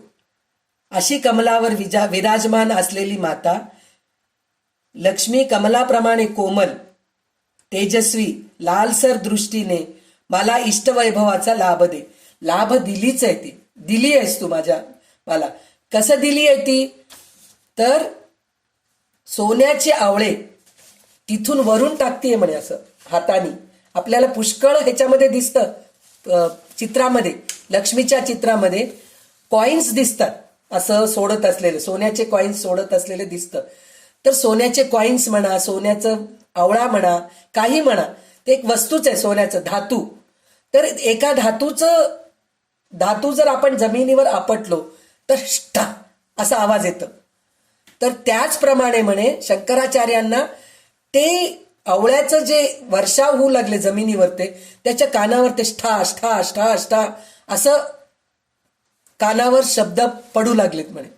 तर ते कानावर शब्द पडलेत म्हणून त्यांनी ह्या श्लोकामध्ये ष्ठ ह्याचं 18 वेळेस उच्चार केलेले. इष्टा विशिष्ट मतयोपि दया यया दयार्द दृष्ट्या त्रिविष्ट पपदम सुलभम लभन्ते दृष्टी प्रवृष्ठ कमलोदर दीप्त रिष्ठाम पुष्टिम कृषिष्ट मम पुष्कर विष्टराया. म्हणजे त्यांच्या कानावरती ते ठ ठ ठ ठ पडतंय ना जमिनीवर, तर ते आवाज येत आहे म्हणून त्यांनी त्याच ह्याच्यामध्ये हे. आता आपण झण झण जागृत नूपुर रंजित म्हणून म्हणतो, तर छुन छुन छुन छुन म्हणून आपण मराठी भजनामध्ये म्हणतो. जसं आपण देवीच्या पायाचं घुंगरूचा आवाज येतं तसं घुम घुम गुम गुम गुम गुम गुम गुम म्हणून जसं आपण देवीचं वर्णन करतो, त्याचप्रमाणे हे जमिनीवर पडलेल्या आवाजाचं ह्याच्यानी शंकराचार्य हे स्तोत्र निर्माण केलेले आहेत म्हणे. तर त्याच्यानंतर गिरिदेवते देवतेती गरुडध्वज सुंदरीती शाकंभरीती शशिशेखर वल्लभेती सृष्टिस्थिती प्रलय केलिषु संस्थितायै तस्यै नमस् त्रिभुवनैक गुरुस्तरुण्यै असं म्हणून त्यांनी वर्णन केलेलं आहे. गिर देवता. आता कसं शंकराचार्य बघून एकदम हे होऊन गेलेत, आनंदी होऊन गेलेत की लक्ष्मी एवढं कृपावृष्टी करतेय काय माझ्यावर, एवढं सोन्याचं वर्षाव करतेय काय, आता तिला हे करायला पाहिजे, आपण जागृत करायला पाहिजे. म्हणून मग तिला काय म्हणतात, गिर देवता म्हणजे वाणीची देवता, वाग्देवता म्हणजे सरस्वती. गरुड वाहनावर असलेल्या विष्णूची सुंदर, गरुडध्वज सुंदरेती म्हणजे गरुड वाहन असलेल्या विष्णूची सुंदर पत्नी. शाकंभरीती, हे आपण हे शाकंबर म्हणून जे आहे ना हे थोड्या वेळानंतर घेऊ. शशिशेखर वल्लभेती, शशी म्हणजे चंद्र, शशिशेखर वल्लभेती म्हणजे चंद्राला डोक्यावर धारण करणारा शंकर, त्याची पत्नी पार्वती. म्हणजे त्यांना आता 3 रूपामध्ये दिसतीये, सरस्वती, पार्वती, लक्ष्मी. ह्या 3 रूपामध्ये तिघांचेही आठवण करून म्हणतात की सृष्टी स्थिती आणि लय, सृष्टी स्थिती प्रलय केलिषु संस्थितायै म्हणजे सृष्टी स्थिती आणि लय हे तिन्ही खेळ तूच करणारी आहेस आणि तू चिरतरुण माता आहेस. तुला मी वंदन करतो. आता कृपा कर म्हणत नाही मी तुला, कारण तू पुष्कळ कृपा केलीस मला, फक्त मी तुला वंदनच करतो म्हणतायत. तस्मै नमस् त्रिभुवनैक गुरुस्तरुण्यै म्हणजे तू चिरतरुण आहेस, तुला मी नुसतं नमस्कार करतो, वंदन करतो. तस्मै नमस् त्रिभुवनैक म्हणतात, मी नुसतं वंदन करतो. आणि ह्या श्लोकात शाकंभरी देवी म्हणून त्यांनी वर्णन केलेली आहे तिची. का बरं बाबा, पुष्कळ आता हे 3 देवी झाले, थांबवू शकले असते ना, पण शंकराचार्यांची वृत्ती तशी नव्हती. एवढे सोन्याचे आवळे खाली पडतायत, नाणे खाली पडतायत, एवढं घेऊन काय करेल ती बाई सुद्धा, काय करेल आणि मी सुद्धा काय करतो. पण माणूस म्हणे सोनं चांदी गाडी बंगला धन संपत्ती कपडा लत्ता काही राहू दे, किती दिलं तरी नाही म्हणत नाही म्हणे तो. पण जेवण जे आहे ना ताट भरून दिलं आणि पोट भरलं की आता पुरे असं म्हणतो. तर म्हणे लक्ष्मीला थांबू शकत नाहीयेत तिथं त्यांनी, तुझं वर्षाव आता कमी कर म्हणू शकत नाहीयेत. तर काय केलं तर ती थांबेल. तर तू शाकंभरी आहेस, तू अन्नपूर्णा माता आहेस. तर शाकंभरी ती शशिशेखर वल्लभेती. तर अन्नपूर्णेचं आणि शाकंभरीचं आठवण केलं की आता माझं पोट भरलंय आई, आता नकोय मला, पुष्कळ झालं, तू पुष्कळ दिलीस, माझ्यावर खूप कृपा केलीस, आता तू थांबव म्हणून थांबवले. पण ते कसं थांबवले, अन्नपूर्णेची शाकंभरीची आठवण करून देऊन तिला थांबवले म्हणे. सोन्याचं वर्षाव थांबले. सोन्याचा वर्षाव झाल्यानंतर आचार्य जाऊ शकले असते, आता झालं ना, कृपादृष्टी झाली आहे, संपलं असतं. पण नाही, आपल्या धर्मामध्ये प्रत्येक धर्मामध्ये नाही, माणूस धर्मामध्ये एक काय गोष्ट आहे, आपल्याला कोणी काही वस्तू दिलं तर त्याचा आभार प्रकट करायचं असतं. थँक्स म्हणा, आजकालच्या शुद्ध मराठी भाषेमध्ये म्हणजे थँक्स, मेनी मेनी थँक्स म्हणायचं असतं. त्याचप्रमाणे शंकराचार्य सुद्धा इथं आभार प्रकट करतायत. तर आभार कसं प्रकट करत आहेत, तर श्रुत्यै नमोस्तु शुभकर्म फलप्रसूत्यै, रत्यै नमोस्तु रमणीय गुणार्णवायै, शत्यै नमोस्तु शतपत्र निकेतनायै, पुष्ट्यै नमोस्तु पुरुषोत्तम वल्लभायै म्हणून हे करतायत. म्हणजे काय, कर्म उपासना आणि ज्ञानाची आदिस्थान असणाऱ्या सर्व श्रुती जिचे रूपे आहेत त्या शुभकर्माचे फल देणाऱ्या लक्ष्मीला नमस्कार असो. म्हणजे इथं प्रत्येक रूपामध्ये लक्ष्मीला नमस्कार असो असं ते. म्हणजे काय, शंकराचार्य असं स्तुती करून धन्यवाद प्रकट करतायत. काय काय म्हणतायत ते, प्रेमस्वरूप असून उत्तम गुणांचा सागर असणाऱ्या देवीला नमस्कार असो, साक्षात शक्ती स्वरूप असून शतदल कमलात राहणाऱ्या लक्ष्मीला नमस्कार असो, जगाच्या पालन पोषण करणाऱ्या विष्णूच्या पत्नीला पुन्हा पुन्हा नमस्कार असो, असं म्हणून ते लक्ष्मीला प्रत्येक रूपाचं वर्णन करून नमस्कार करतायत. त्याच्यामध्ये अजून काय म्हणतायत, नमोस्तु नालिक निभाननायै, नमोस्तु दुग्धौ दधिजन्म भूत्यै, नमोस्तु सोमामृत सोदरायै, नमोस्तु नारायण वल्लभायै.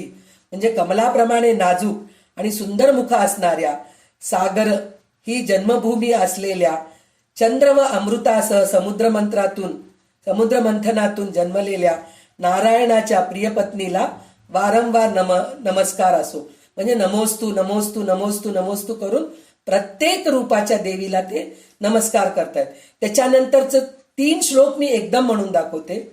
नमोस्तु हेमांबुज पीठिकायै, नमोस्तु भूमंडल नायिकायै, नमोस्तु देवादि दयापरायै, नमोस्तु शारंगयुध वल्लभायै, नमोस्तु देव्यै भृगुनंदनायै, नमोस्तु विष्णोरु रसिसंस्थितायै, नमोस्तु लक्ष्मै कमलालयायै, नमोस्तु दामोदर वल्लभायै,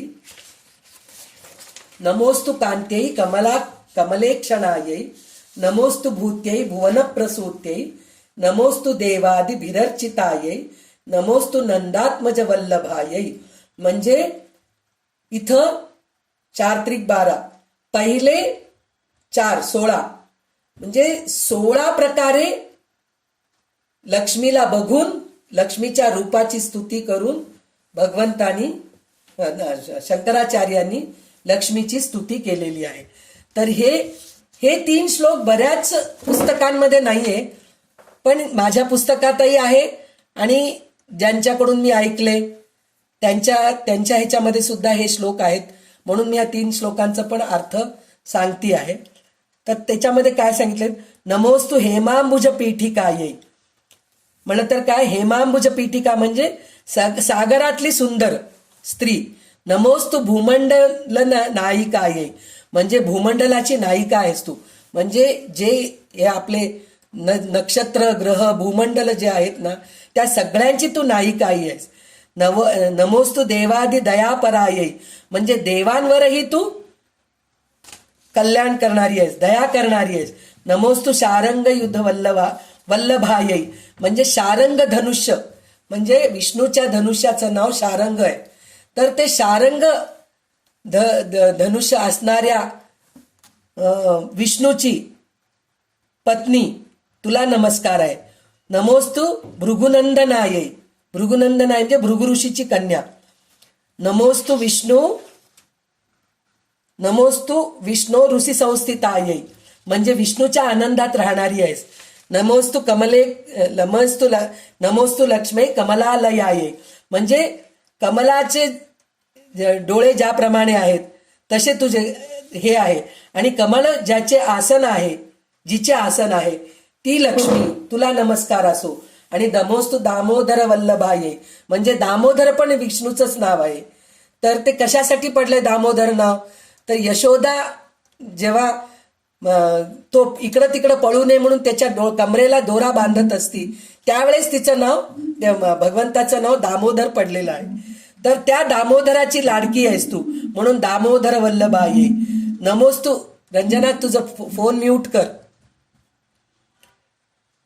नमोस्तु कांते कमलेक्षणाये, म्हणजे कमलाच्या पाकळ्याप्रमाणे तुझे डोळे आहेत, अशा लक्ष्मीला माझा नमस्कार असो.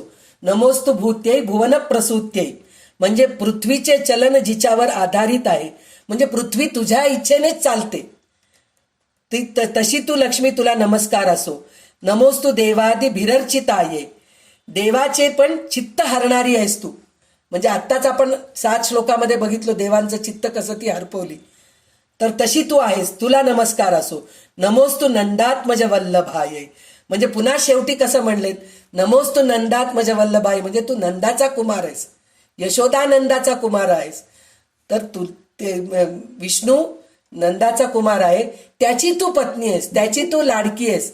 तर अशा लक्ष्मीला माझा नमस्कार असो.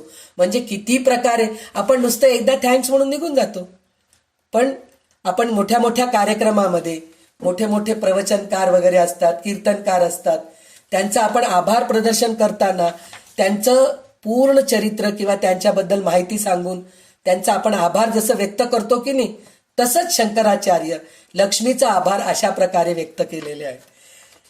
तर त्याच्यानंतर आता 15वा श्लोक असा आहे, संपत्कराणी सकल इंद्रिय नंदनानी साम्राज्यदानी विभवानी सरोरुहाक्षी त्वंद्वंदनानी दुरिता हरणोद्यतानी मामेव मातरम मातर निशम कलयंतु मान्ये. हे माते, तुला नमस्कार केल्याने धनसंपत्तीचा लाभ होतो. म्हणजे संपत्कराणी सकल इंद्रिय नंदनानी, म्हणजे सर्व इंद्रिये आनंदी आणि निरोगी राहतात. कशामुळे राहतात? तुला नमस्कार केल्याने. म्हणजे मी तुला ह्या इतक्या प्रकारे 16 प्रकारे मी तुला नमस्कार केलोय, तर त्याप्रमाणे निरोगी राहतात. साम्राज्य वैभवाचा लाभ होतो. साम्राज्य दान विभवानी सरोरुहाक्षी म्हणतायत ना, तर साम्राज्य वैभवाचा लाभ होतो. सर्व पापांचा क्षणात ध्वंस होतो. हे सगळं मिळाल्यानंतर त्यांनी थँक्स म्हणतायत, धन्यवाद प्रकट करतायत. हे पद्मलोचने, तुला नमस्कार केल्याने अज्ञान अंधकाराचा पण नाश होतो. नुसतं आपल्याला धनसंपत्तीच मिळते म्हणून नाहीये, नुसतं कृपादृष्टी पडते म्हणून नाही. तिची कृपादृष्टी पडली ना तर आपल्यामधलं अज्ञान पण निघून जातं, संशय निरहित होतो, आपण संशय राहत नाही आपल्यामध्ये. असं त्या लक्ष्मीला नमस्कार केल्याने आपल्याला अज्ञानाचा अंधकार पण नाश होतो, असं शंकराचार्य म्हणतात. त्याच्यानंतर 16वा श्लोक असा आहे, यत्कटाक्ष समुपासना विधी सेवकस्य सकलार्थ संपदः संतनोति वचनांग मानसैहि त्वां मुरारी हृदयेश्वरी भजे. जो कोणी विष्णूच्या हृदयाची स्वामी असणाऱ्या तुझी उपासना करतो, स्वामिनी असणाऱ्या तुझी उपासना करतो, त्याला तुझ्या कृपा कटाक्षाने सर्व संपत्तीचा लाभ होतो. म्हणजे जो कोणी विष्णूच्या हृदयाची स्वामिनी, म्हणजे विष्णूची लाडकी पत्नी, हृदयाची स्वामिनी म्हणजे ती साम्राज्यच करतीये त्याच्यावर, ते विष्णूवरच साम्राज्य करतीये. अशा लक्ष्मीचा जो उपासना करतो त्याला तुझ्या एका कृपा कटाक्षाने सर्व संपत्तीचा लाभ होतो. सरसिज आता 17वा श्लोक असा आहे, सरसिज निलये सरोज हस्ते धवल तमाम शुकगंध माल्य शोभे भगवती हरिवल्लभे मनोज्ञे त्रिभुवन भूती करी प्रसिद्ध मह्यम. हा श्लोक तुम्ही ऐकलात, कुठं ऐकलात तुम्ही? श्रीसुक्ताच्या फलश्रुतीमध्ये ऐकलात. श्रीसुक्ताच्या फलश्रुतीमध्ये हा श्लोक येतो आणि त्या फलश्रुतीला लक्ष्मी सुक्त पण म्हणतात. त्याच्यामध्ये हा श्लोक येऊन गेलेला आहे. हा श्लोक शंकराचार्यांनीच निर्माण केलेला आहे, त्याच्यामध्ये ते ऍड केलेले आहे. तर ह्याचा अर्थ असा आहे, कमलासनावर बसणाऱ्या, हातात कमल धारण करणाऱ्या, शुभ्र वस्त्र परिधान करून सर्वांगावर लावलेल्या चंदनाच्या उटीने शोभून दिसणाऱ्या, मनाला जाणणाऱ्या हे हरिप्रिये भगवती, आतापर्यंत मी दिव्यदृष्टीने तुझे दर्शन घेतलो, पण आता मात्र तू मला प्रसन्न होऊन साक्षात दर्शन दे. म्हणजे जे धनसंपत्ती, जे काही आतापर्यंत प्रार्थना करून जे मागितले ते मिळाले ते त्यांनी घेतलेच नाहीत. ते मला ते सगळं काही नकोय, मला सोनं नाणं बिणं मला काहीच नकोय, मला फक्त तुझं साक्षात दर्शन पाहिजे. खरं तर दिव्यदृष्टीने त्यांना झालेलं दर्शन आहेच आहे, पण ते समाधान झालेलं नाहीये त्यांना. ते म्हणतायत की मला तुझं साक्षात, तू प्रत्यक्ष माझ्या डोळ्यासमोर येऊन उभी राहा आणि मला तू दर्शन दे. असं प्रार्थना आपण करतो का हो? आपल्याला पैसे मिळाले, थँक्स म्हणलं, चला निघालो आपण पलट. पण नाही, शंकराचार्य तसे नाहीयेत, म्हणूनच ते शंकराचार्य आहेत. तर शंकराचार्य म्हणतायत की मला तू असं दर्शन दे की तुझ्या हातात कमळ आहे, तू एक अभयहस्ताने हे करतेस, एक ह्याच्याने आम्हाला धनसंपत्ती देतेस, असं रूप मला तुझं पाहिजे. गजलक्ष्मी रूप आहे, विद्यालक्ष्मी रूप आहे, असं अष्टलक्ष्मीच्या रूपामध्ये तुम्हाला दर्शन दे, साक्षात दर्शन दे, साक्षात्कार होऊ दे तुझं, असं ते प्रार्थना करतायत. तर त्यावेळेस दिग्धस्तिभी कनककुंभ मुखावसृष्ट स्वर्वाहिनी विमलचारु जलक्लुपांगी प्रातर्नमामि जगताम जननीम अशेष लोकाधिनाथ गृहिणीम अमृताब्धी पुत्रीम. त्यावेळी माता लक्ष्मी प्रसन्न होऊन म्हणते की दुसरा कोणी भक्त असला असता तर सोन्याच्या आवळ्याच्या वर्षावातून थोडे सोन्याचे आवळे उचलून घेऊन निघून गेला असता, दुसरा कोणी असलं तर. पण तो तसा नाहीये, तू तसा नाहीयेस. तू धनसंपत्ती न मागता माझ्या साक्षात्काराची प्रार्थना केला, म्हणून आचार्यांना साक्षात दर्शन देते. ते ह्या 18व्या श्लोकात वर्णन आहे. म्हणजे ती कशी आहे हे 18व्या श्लोकात त्याचं वर्णन आहे. तर ती कशी दिसती आहे? दिग्धस्थिती कनक कुंभ मुखाव सृष्टी, म्हणजे कनककुंभ म्हणजे सोन्याचे हंडे, चारी बाजूनी 4 हत्ती म्हणे. आपल्याला गजलक्ष्मीचं जे रूप दिसतंय ना, ते रूप त्यांना दिसतंय. म्हणजे हत्तीच्या सोंड्यामध्ये सोन्याचा हंडा आहे म्हणे, आणि त्याच्यातून गंगेचं पाणीचं वर्षाव करतायत तिच्यावर ते हत्ती. चार हत्तींनी सोंडेत धरलेल्या सोन्याच्या हंड्यातून स्वर्गातून आलेल्या गंगेच्या गोड जलाच्या अभिषेकाने तू भिजली आहेस असं दर्शन होते. ती भिजली आहे असं दर्शन होते. अशा अमृत सागराची कन्या असणाऱ्या जगज्जननी जगन्नाथ प्रिये या मंगल प्रभाती मी तुला नमस्कार करतोय. असं तुझं रूप दिसतंय मला आणि मी तुला नमस्कार करतोय. काय धन्य आहेत हो खरंच शंकराचार्य, त्यांच्या डोळ्यासमोर दिसतंय आणि ते आपल्याला ते वर्णन करून सांगतायत हे गोष्टी. म्हणजे काही वेळ जर आपण खरोखर ह्या अर्थामध्ये जर मग्न झालो तर प्रत्यक्ष साक्षात लक्ष्मी जरी समोर नाही आली तर डोळ्यासमोर ती लक्ष्मीची मूर्ती तर दिसती हो, हे तर नक्की आहे. आपल्याला आता आपण हे बोलत असताना सुद्धा समोर प्रत्यक्षामध्ये लक्ष्मीची मूर्ती दिसतीये की आपले हत्ती येऊन तिच्यावर वर्षाव करतायत आणि ती भिजलेली आहे. काय सुंदर, म्हणजे त्यांचं वर्णन करायची शैली किती छान आहे. तर शंकराचार्य कनकधारा स्तोत्रात फक्त 18 श्लोकांची रचना. आतापर्यंत जे 18 श्लोक केलो म्हणजे झालं, साक्षात्कार झालं, शंकराचार्य नमस्कार केले, इथपर्यंतच शंकराचार्यांची निर्मिती आहे.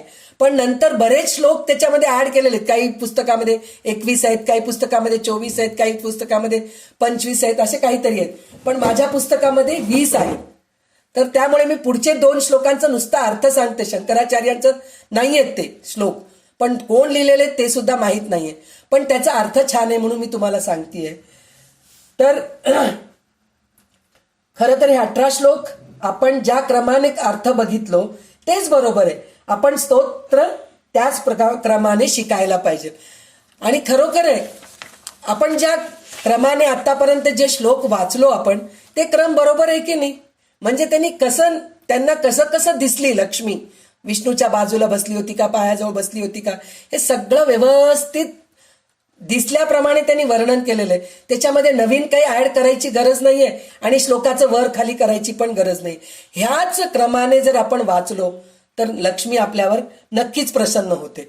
तर आता ह्याच्यानंतरचे 2 श्लोक आहेत ते कोण लिहिलेले आहेत मला माहित नाही, पण ते असं आहे, कमले लाक्ष वल्लभे त्वं करुणापुर तरंगी तरई पांगई अवलोकय माम अकिंचनान प्रथमं पात्रम कृत्रिम दयायाः. हा श्लोक शंकराचार्यांचा नाही असं म्हणतात. कारण एकदा साक्षात्कार झाल्यावर कोणी दयाची याचना करत नाही. जेव्हा साक्षात्कार झालंय पुन्हा काय भिक्षा मागणार? काय दया कर म्हणून कशाला म्हणतील? दर्शन झाल्यानंतर दया करायची गरजच नाहीये. पण ह्या श्लोकामध्ये तिथं दया या हा म्हणून शब्द वापरलेला आहे. म्हणून हे शंकराचार्यांचं नाही असं म्हणतायत. कमल नयन श्री विष्णूची. हा संध्याकाळी हा श्लोक कविरत्न कालिदासाने लिहिलेला आहे असं काही ठिकाणी मी वाचलं होतं. अच्छा अच्छा, असेल असेल. कालिदासांना जेव्हा देवीचा साक्षात्कार झाला तेव्हा त्याच्या पुढचे श्लोक असतील हे असतील आपण असं तेव्हा वाचलेलं आठवलं आता. असेल असेल. मग तर त्याचा अर्थ असा आहे, कमल नयन श्री विष्णूची पत्नी असणाऱ्या हे माते कमले, तुझ्या करुणेने ओथंबलेल्या दृष्टीने डोळ्याच्या केवळ कोपऱ्यातून माझ्याकडे पहा. मी अगदी सामान्य अज्ञानी असल्यामुळे साहजिकच तुझ्या दयेला पात्र आहे. पण साक्षात्कार झाल्यानंतर पुन्हा मी तुझा दयेचा पात्र आहे हे शब्द सगळं येत नाही आपल्याला. आपण त्या दर्शनामध्येच मग्न होऊन जातो. असं खरं तर शंकराचार्यांच्या श्लोकांचं आहे. त्याच्यानंतर स्तुवंतीये स्तुतिभीरमु मिरन वहन त्रयीमयी त्रिभुवन मातरम रमाम गुणाधिका गुरुतर भाग्य भागिनो भवंती ते भुवी बुधभाविताशयाः. म्हणजे हा श्लोक सुद्धा शंकराचार्यांचा नाहीये, कारण ह्या श्लोकात फलश्रुती आहे. शंकराचार्य कधीही देवाजवळ काहीही मागितले नाहीयेत.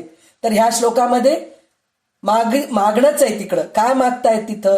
जे कोणी अनन्य भक्तीने या स्तोत्रातील रचनांनी स्वर्ग मृत्यू आणि पाताळ स्वरूप असणाऱ्या त्रिभुवन जननी रमेचे जननी रमेचे स्तवन करतील ते सर्वगुण संपन्न होऊन महाभाग्यवान होतील.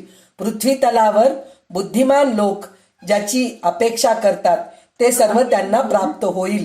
येतोय का? येतोय. पुन्हा जॉईन होते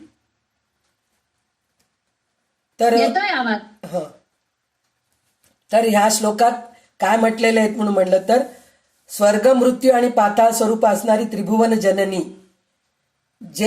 जी आहे त्या रमेची, म्हणजे रमा तिचं नाव आहे, जे स्तवन करतील ते सर्व गुण संपन्न होऊन महाभाग्यवान होतील. आणि पृथ्वी तलावर बुद्धिमान लोक ज्याची अपेक्षा करतात ते सर्व त्यांना प्राप्त होते. म्हणजे आपण जे जे पाहिजे पाहिजे पाहिजे म्हणून मागतो ते सर्व ह्या कनकधारा स्तोत्रामुळे मिळते. असं शंकराचार्य तरी म्हणतील का हो? माझं हे स्तोत्र तुम्ही म्हणा आणि तुम्हाला हे सगळं प्राप्त होईल, असं तर शंकराचार्य म्हणणार नाहीत. पण इथं काही पुस्तकांमध्ये दिलेलं आहे. तर आपण त्याच लायकीचे आहोत, मागणाऱ्याच्याच लाईनीमध्ये आहोत आपण. तर त्याच्यासाठी म्हणून हे श्लोक म्हणलं तर आपण काही चुकीचं करत नाहीयेत. तर हे श्लोक आपण म्हणू शकतो. म्हणजे काय? स्तुवंतीये स्तुतिभीर मुभिरन्वन वहम त्रयीमयी त्रिभुवन मातरम रमाम गुणाधिका गुरुतर भाग्य भागिनो भवंती ते भुवी बुध भाविताशयाः. म्हणून हे 20 श्लोकांचे जे अर्थ मला कळालंय ते मी तुम्हाला माझ्या शब्दामध्ये उलगडून सांगायचं प्रयत्न केले. पण शंकराचार्यांचं जे प्रत्यक्ष संस्कृत शब्दाचं मी शब्दशः अर्थच सांगू शकते, पण त्यांचे भावना जे आहेत ते मी व्यक्त करू शकले की नाही की मला माहीत नाही. पण माझे भावना, मला जसं शंकराचार्यांचं स्तोत्र वाचताना मला जसं भावना निर्माण झालेत, जे आनंद मला मिळालंय ते आनंद मी तुमच्या बरोबर शेअर केले म्हणते, म्हणजे वाटले मी तुमच्या बरोबर. तर आज जे काही मी आनंदाच्या भरामध्ये जे काही मला जे दिसत होतं ते तुमच्या समोर मी प्रस्तुतीकरण केले, ते पूर्ण मी आज लक्ष्मी मातेच्या चरणी नाही, मी शंकराचार्यांच्या चरणी अर्पण करत आहे. आणि ह्याच्यात जे काही चांगले शब्दरचना आले असतील ते पूर्ण शंकराचार्यांचीच कृपा आहे माझ्यावर, माझ्या गुरुची कृपा आहे म्हणून निघाले. आणि थोडं काही आहेत, कमीपणा आहे माझ्यामध्ये, ते माझ्या अभ्यासाच्या कमीमुळेच आहे असं म्हणून हे सर्व शब्दांजली, पुष्पांजली म्हणा, शब्दांजली पूर्ण मी शंकराचार्यांच्या चरणी वाहून श्रीमात्रे नमः. ओम श्रीमात्रे नमः. इति श्रीमच्छंकराचार्य विरचितं कनकधारा स्तोत्रं संपूर्णम्.